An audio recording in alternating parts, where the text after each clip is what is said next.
Hello guys, कैसे हो आप सब। आई होप आप अच्छे होंगे। जैसा कि आप सब देख रहे हो कि आज की ये मेरी वीडियो कलश यात्रा की है। भाई ये मेरी दूसरी कलश यात्रा है। बोला जाता है कि कलश यात्रा का हमें जोड़ा करना चाहिए। ये भागवत मेरे मामा ने करवाई थी। इसमें 700 से 800 कलश उठाए गए थे। सभी लेडीज़ को ऐसी येलो, रेड और पिंक कलर की चुन्नी बांटी गई थी। इस कलश यात्रा में ज़्यादातर लेडीज़ ने येलो कलर के सूट पहने थे। एक एक करके सभी लेडीज़ों ने कलश उठाने शुरू कर दिए।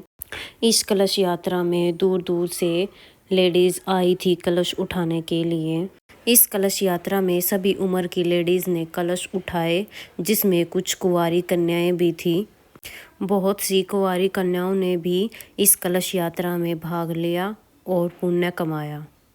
इस कलश यात्रा में 700-800 कलश बिल्कुल एक जैसे सजाए गए थे। बिल्कुल एक जैसे कलश थे। इस कलश यात्रा में सभी लेडीज़ को कलश, इंडी और चुन्नी बांटी गई थी। इस कलश यात्रा में जो चुन्नी मिली थी उसका कलर बहुत ही अच्छा था। सभी लेडीज़ के सूट के साथ मैच हो रहा था। और ये कलश यात्रा में जो चुन्नी मिली थी ये थोड़ी फैंसी भी थी और इस टाइप की चुन्नी थी जिसको हम किसी भी फेस्टिवल पे या पूजा में ओढ़ सकते हैं। और कलश भी बहुत प्यारा था जिसको हम बाद में भी यूज़ कर सकते हैं किसी भी पूजा के लिए। अब हमारी यात्रा शुरू हो चुकी है। ये कलश यात्रा काफ़ी लंबी दूर तक हुई। यह कलश यात्रा रोहनी सेक्टर 21 में हुई थी। इस कलश यात्रा में लेडीज़ और जेंट्स की संख्या 1100 से 1200 तक थी। इस कलश यात्रा में सभी लेडीज़ नंगे पैर चल रही थी। इस कलश यात्रा में आगे आगे डीजे चल रहा था और पीछे पीछे सभी लेडीज़ डांस करते हुए चल रही थी। सभी लेडीज़ काफ़ी इंजॉय कर रही थी। इस कलश यात्रा में जनसंख्या काफ़ी हो गई थी, इसलिए सब लोग बाहर निकल कर देख रहे थे। यह कलश यात्रा काफ़ी लंबी थी। इसको करने में कई घंटे लग गए। इस कलश यात्रा के दौरान बीच में जितने भी मंदिर आए वहां जाकर मेरे मामा ने अर्जी लगाई। ये कलश यात्रा सबसे भारी कलश यात्रा थी जिसमें काफ़ी लोग शामिल हुए थे। इस कलश यात्रा में सभी लेडीज़ काफ़ी इंजॉय कर रही थी, अपने फ़ोटो खींच रही थी और वीडियोस बना रही थी। इस कलश यात्रा में बच्चे भी शामिल थे। इस कलश यात्रा में पुलिस की भी सुविधा की गई थी और सभी जेंट्स ने ऐसे रेड कलर की चुन्नी गले में डाल रखी थी और कुछ लोग ऐसे रेड कलर के भागवत के झंडे लेके चल रहे थे। आगे डीजे चल रहा था, फिर उसके बाद बच्चे चल रहे थे, फिर कलश वाली सभी लेडीज़ चल रही थी। यह कलश यात्रा बहुत भारी हो गई थी। इससे पहले इतनी महिलाओं ने कभी कलश नहीं उठाया था। यह कलश यात्रा बहुत भारी हो गई थी, जिसको देखने के लिए सभी लोग अपने घर से बाहर निकल कर आ रहे थे। कलश यात्रा को देखने वालों की भी काफ़ी भीड़ लग गई थी।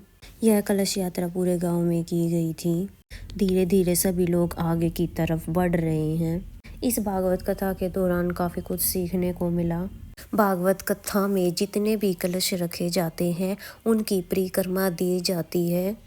उन कलश की परिक्रमा 108 बार करनी होती है और 108 बार अगर हम परिक्रमा करते हैं तो किसी भी तरह की कोई भी चीज़ हमें ले जानी होती है। जिस तरह से 108 हम या तो टॉफ़ी ले जाएं या फिर कोई मिठाई ले जाएं या फिर गिरी या फिर मूंगफली, किसी भी तरह की 108 चीज़ हमें ले जानी होती है। जैसे एक चक्कर लगाया तो एक चीज़ पेटी में डाल देंगे। 108 चीज़ डालने का मतलब ये है कि 108 बार जो हम परिक्रमा करते हैं उसको हम भूलते नहीं हैं और उनकी गिनती होती रहती है। भागवत कथा में कलशों की परिक्रमा करने से काफ़ी पुण्य मिलता है। यह परिक्रमा हम सुबह के टाइम कर सकते हैं या फिर दोनों टाइम भी कर सकते हैं। जो लोग 108 बार परिक्रमा नहीं कर सकते वह 7 बार भी परिक्रमा कर सकते हैं। कुछ लोगों को पता नहीं होता कि कलशों की भी परिक्रमा की जाती है। जैसे मुझे भी नहीं पता था कि कलश की परिक्रमा करनी होती है। कलश वाली महिलाओं की काफ़ी लंबी कतार लग गई थी। ये पीछे जो भागवत सुनाएंगे वह महाराज जी चल रहे हैं। श्री विष्णु चेतन जी इनका नाम है। ये देखो भाई, ये महाराज जी हैं कथा सुनाने वाले। ये भी हमारे साथ साथ परिक्रमा में चल रहे थे। कलश की इतनी लंबी कतार थी कि महाराज जी के पीछे भी काफी लेडीज चल रही थी। सभी लोग अपने फोन में फोटो खिंचवा रहे थे और अपनी वीडियो बना रहे थे। इस भागवत के दौरान बहुत सी महिलाओं ने कलशों की परिक्रमा की। सुबह के टाइम बहुत सारी लेडीज जाती थी और कलश की परिक्रमा करती थी। कलशों की परिक्रमा करने के बाद सभी लेडीज भजन चलवा के बहुत देर तक डांस करती थी। कुछ लोगों का काम था कि पूरी कलश यात्रा के दौरान सभी लेडीजों को साइड में करना। ये वो जगह है जहाँ भागवत का इंतजाम किया गया था। सभी लोग यहाँ इकट्ठा हो रहे थे धीरे धीरे कर। कुछ लेडीज कलश नहीं उठा रही थी, वो भी साथ साथ चल रही थी, इसलिए भी ज्यादा भीड़ लग रही थी। सभी लोग धीरे धीरे करके आगे बढ़ रहे हैं। कलश यात्रा के दौरान कुछ लेडीजों को कलश भारी लग रहा था, इस वजह से उन्होंने अपना कलश हाथ में ले लिया था। अगर सिर पे भारी लगे तो कलश को हाथ में भी ले सकते हैं, बस नीचे नहीं रखना चाहिए कलश को। अब हमारी कलश यात्रा पूरी हो चुकी है और हम वहाँ पहुँच चुके हैं जहाँ हमें कलश रखने हैं और भागवत होनी है। जहाँ भागवत होगी अब वहाँ पर हमारे कलश 7 दिन तक रखे रहेंगे और हमारे कलश का जल शुद्ध हो जाएगा और सारे देवी देवता हमारे जल में निवास कर जाएंगे। 7 दिन पूरा होने के बाद जब हम अपने कलश को घर पे लेके जाएंगे तो उस जल को पूरे घर में छिड़केंगे। ये बैरूणी में रामलीला मैदान में भागवत की गई थी।